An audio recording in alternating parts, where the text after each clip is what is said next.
The rivalry between the United States and China over influence in the Asia-Pacific region was on show Monday as the two superpowers traded barbs over freedom of navigation in the region's seas.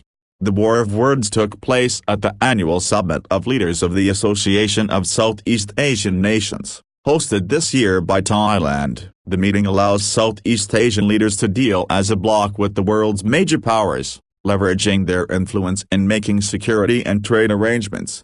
At the same time, the meeting serves to highlight the rivalry between the U.S. and China, which both seek to strengthen their clout in the geopolitically important region. On Friday, the two countries repeated familiar charges, Beijing accusing Washington of interfering in Asian affairs, and Washington accusing Beijing of violating the law of the sea and encroaching on the natural resources of other countries. Washington, however, found itself handicapped as President Donald Trump did not attend the meeting, sending in his place neither Vice President Mike Pence or Secretary of State Mike Pompeo, but his recently appointed National Security Advisor, Robert O'Brien. Other major powers sent their heads of government. Those attending as guests of ASEAN included Japanese Prime Minister Shinzo Abe, Indian Prime Minister Narendra Modi and Chinese Premier Li Keqiang. Washington's diplomatic move was underlined when 7 of the Southeast Asian leaders skipped an important meeting with O'Brien, sending instead their foreign ministers. Their action was technically appropriate in terms of diplomatic protocol for a meeting with O'Brien, who Trump anointed his special envoy to the meeting in Bangkok.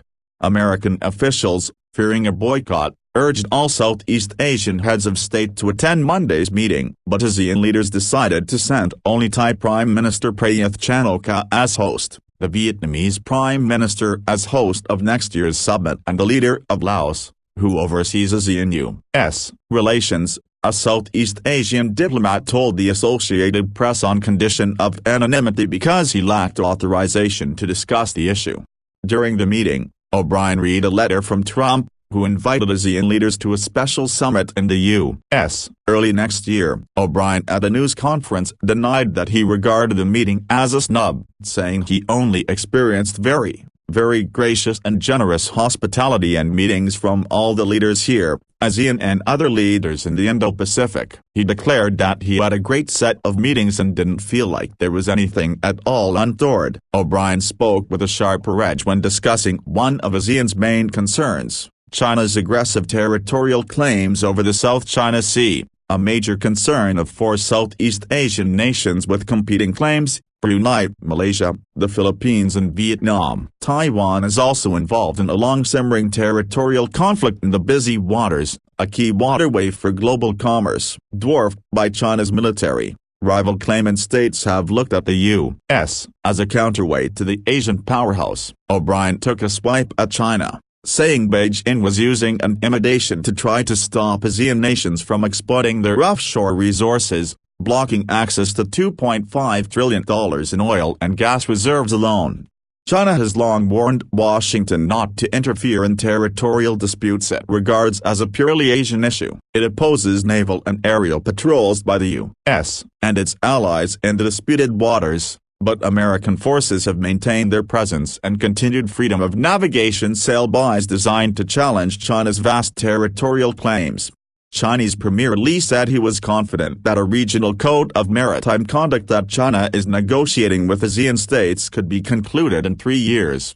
Responding to a question about O'Brien's comments, he told reporters, regretfully, while the tree desires tranquility, the wind keeps blowing. Some non-regional countries have done everything to make trouble and raise tensions. They want to impose their will on our countries. O'Brien delivered a retort to Li, saying, "We don't believe that any country should just seal off massive portions of the Pacific Ocean and claim that their territorial waters like it's a lake up in Lake Tahoe, an island in the middle of the U.S., noting the U.S. heritage as a maritime trading nation. He told reporters that international law allows us to go in international waters when we choose, and for the reasons that we chose, and so we don't think that sailing the high seas in any way infringes on any other country. He stressed that China's actions threaten to deprive Southeast Asian nations of the natural resources that rightfully belong to them. It's against the rules. It's not fair, it's not right, and so the United States has never been shy about calling that out,